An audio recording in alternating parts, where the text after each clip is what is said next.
Hello viewers, সবাইকে স্বাগতম। আমি এখন আলোচনা করব একটা জমির জবরদখল হয়ে গেলে এটার বিষয়ে করণীয় কি।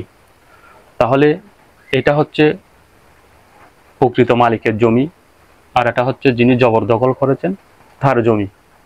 এখন এই জবরদখল সম্পত্তিটা যদি 12 বৎসরের অধিক সময় উনি যদি বুক দখলে রাখতে পারে এবং সেটা যদি প্রকৃত মালিকের জ্ঞাতসারে হয়, গোচরে হয়, প্রকাশ্যে সবার জ্ঞাতসারে হয়, প্রকৃত মালিক যদি কোনো ধরনের অভিযোগ না দেয়, তাহলে সেক্ষেত্রে দখলকারী সত্যটা পাকা হবে, প্রকৃত মালিকের সত্যটা নষ্ট হবে।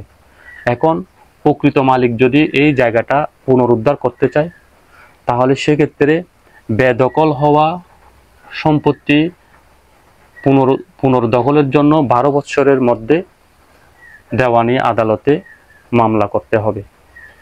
তা না হলে প্রকৃত মালিকের সত্ত্ব চিরতরে বিলুপ্ত হবে। এটা হচ্ছে তামাদি আইনের 28 ধারায় পরিষ্কার উল্লেখ আছে।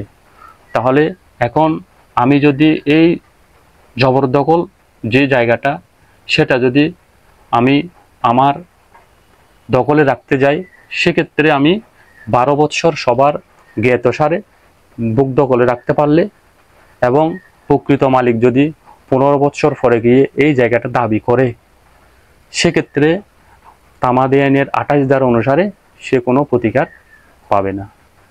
তাহলে আমাদেরকে নিজ জায়গা অবশ্যই দখলে রাখতে হবে। সবাইকে ধন্যবাদ।